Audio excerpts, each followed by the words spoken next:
여러분, 우리는 다이어트 시대에 살고 있습니다. 줄이고, 빼고, 자르고, 버리고. 하지만 이 채널은 그 반대입니다. 저는 살이 안 찌는 사람입니다. 그 어떤 노력도 0.1kg조차 변화시키지 못했던 사람입니다. 그런데 세상을 보니까 20kg를 찌우는 사람도 있더라고요. 그들은 도대체 무엇을 알고 있었던 걸까요?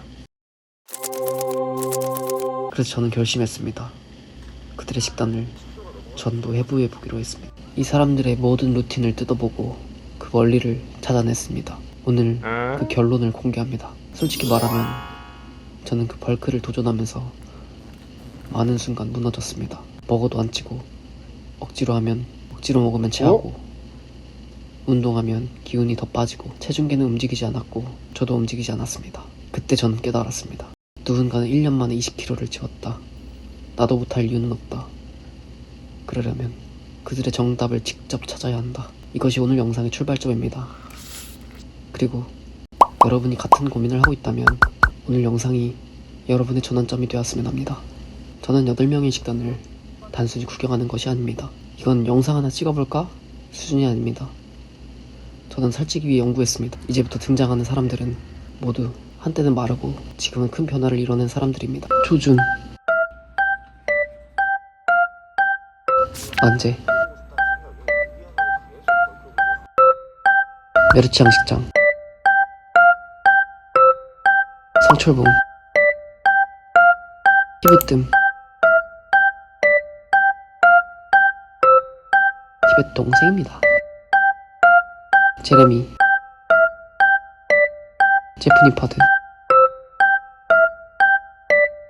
각자 방식은 완전히 다릅니다. 하지만 결과는 전부 성공했습니다. 그럼 질문이 생겼죠. 대체 왜 서로 다른 방식이었는데도 모두 찌울 수 있었던 걸까요? 가 플러스 단백질 중심, 꾸준함이 답이라는 철학, 소화 최적화 기반, 장이 약한 체질이 벌크업 하는 법, 흡수율을 최고로 끌어올림, 리듬 기반, 타이밍이 시간보다 우선, 일정한 구조, 몸의 안정성, 행동 기반, 큰돌, 중돌, 모래, 물, 먹기 싫어도 먹는 절대의 지력, 짧은 시간 폭발적인 변화. 이 4가지 분류는 정답이 아닙니다. 이건 그들의 살찌는 패턴입니다. 그런데 충격적인 건 이 다음입니다. 각기 다른 식단을 가진 사람들의 자료를 전부 한 곳에 모아놓고 보고 있었는데 저는 소름 끼쳤습니다. 달라도 그들이 하고 있는 행동은 완전히 같았습니다. 오늘 제가 보여드릴 건 바로 그 절대적인 공통점 4개입니다. 공통점 1.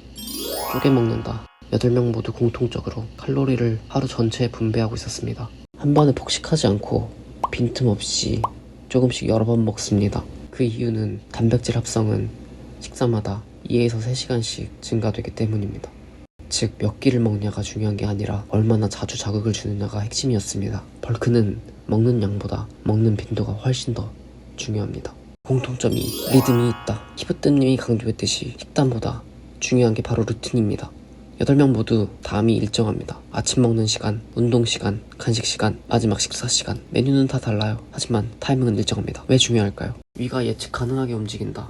소화 효율 증가, 식욕 신호 정확, 체중 변동이 잔잔하게 오른다.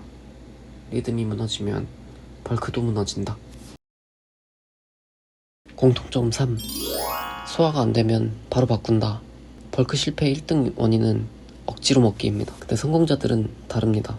이 사람들은 메뉴를 고집하지 않습니다. 속이 불편하면 바로 교체했고, 체하면 바로 교체하고, 배 아프면 바로 교체합니다. 그들의 기준은 하나입니다. 내 몸이 받아들이느냐. 체중은 먹는 게 아니라 흡수되는 것입니다. 공통점 4.